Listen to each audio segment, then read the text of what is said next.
Hello students, how are you all? I hope you all are fine. Let us start with our next chapter of EVS part 1, that is the 11th chapter, a look inside the body. Now students, you can see two questions over here. Why does the chest expand when we breathe in? The air enters the body when we breathe in. That is why it expands. The doctor puts her finger on your wrist to feel your pulse. You too can feel your pulse. What causes this throbbing? We can feel the pulse near the wrist because inside the wrist, blood flows continuously through the blood vessels. Because the heart contracts, the blood is forced forward. This causes the throbbing. Okay, students? Now, which part of our body do we use for the following? We have already learned this, students. So for seeing, we use our eyes. For walking, we use our legs. For hearing, we use our ears. And for writing, we use our hands. We have many different tasks to do. We use certain specific part of the body to do them. Isn't it, students? So what are organs? The part of the body that is used to perform certain functions are called organs. And what are external organs? Organs on the outside of the body are our external organs. Ears, nose, arms and legs are on the outside of body. They are external organs. Now sensory organs we have already studied, student, isn't it? Organs that make us aware of the situation around us are called sensory organs. As you can see here, eyes, ears, nose, tongue and skin are our sensory organs. Okay. Now here we are going to learn about internal organ. An organ that is situated inside the body. You cannot see it from outside. They are the internal organs. As you can see here in the picture, they are all our internal organs. Many functions of the body go inside the body. A network of blood vessels is spread throughout the body. Blood flows through them continuously. The air we breathe in is carried to all parts of the body through the blood. The food that we eat is digested. These functions are carried out by different organs. They are called internal organs. The organs inside the body that perform certain bodily functions need to be secure. The structure of our body is such that our internal organs can remain in their places no matter how much we move. There are hollow spaces for these organs inside the head and the torso. They are called cavities. Okay, students. So as you can see here, they are the hollow spaces. The cavity inside the head is called the cranial cavity. You can see in the picture. The cavity in the torso has three parts. The cavity in the chest is called the thoracic cavity. The cavity inside the abdomen has two parts. They are abdominal cavity and pelvic cavity. All the internal organs of the body are situated in these cavities.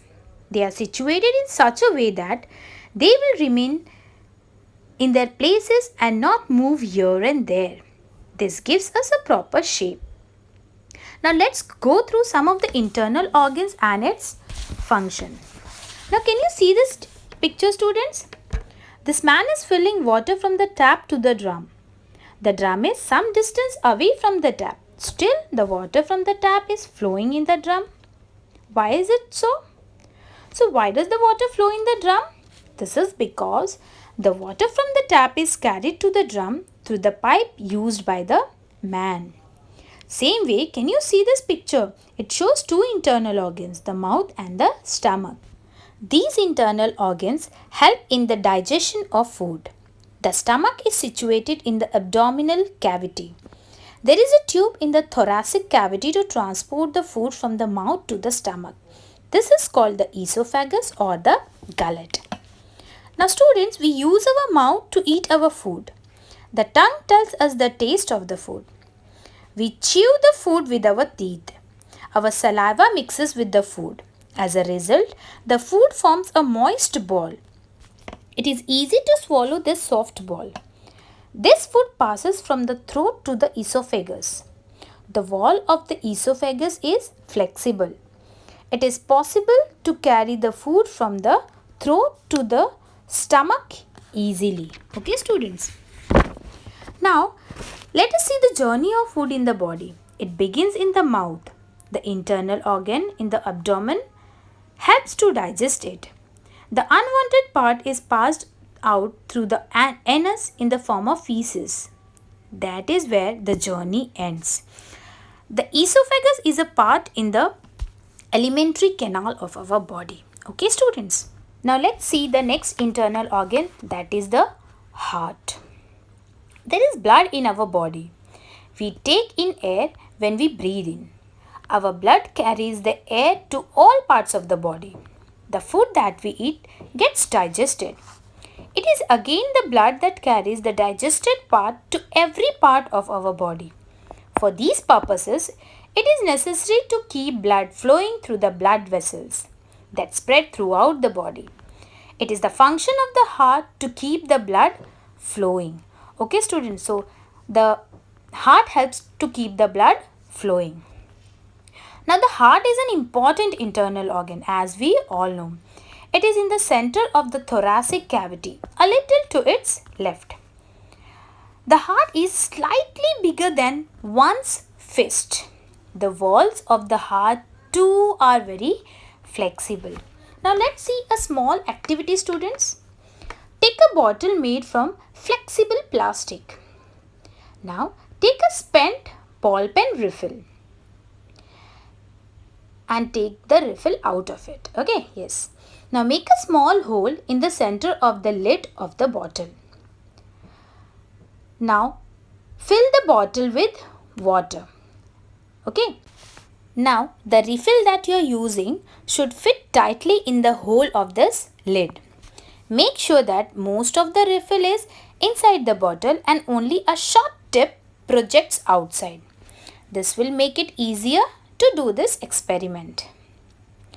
Now what you need to do is hold the bottle upright in both the hands. Press the bottle and then leave it loose. Do this a number of times. Okay, students.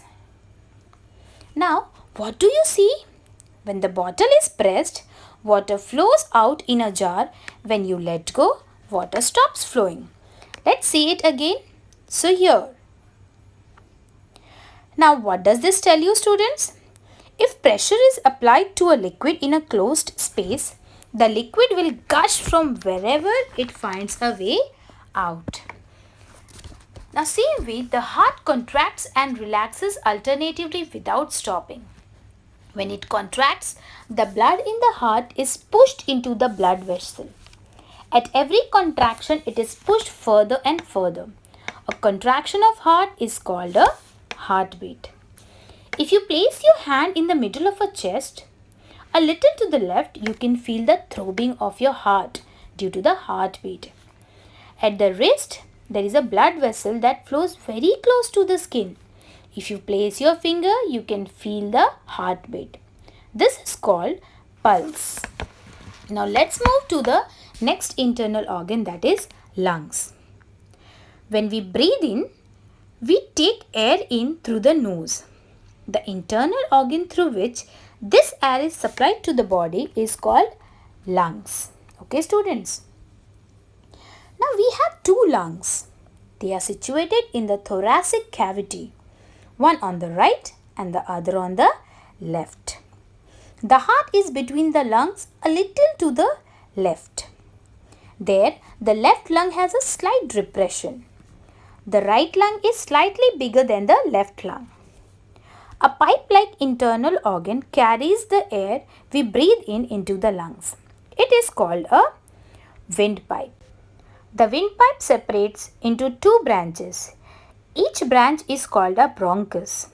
When we breathe in, the lungs expand a little. That is why our chest swells up when we breathe in. The function of the heart and the lungs depend on each other. Both these internal organs are very important. They are situated in the thoracic cavity inside a cage made of bones. That is called a rib cage. That is why they are safe and secure in the rib cage. So this was all about lungs, students.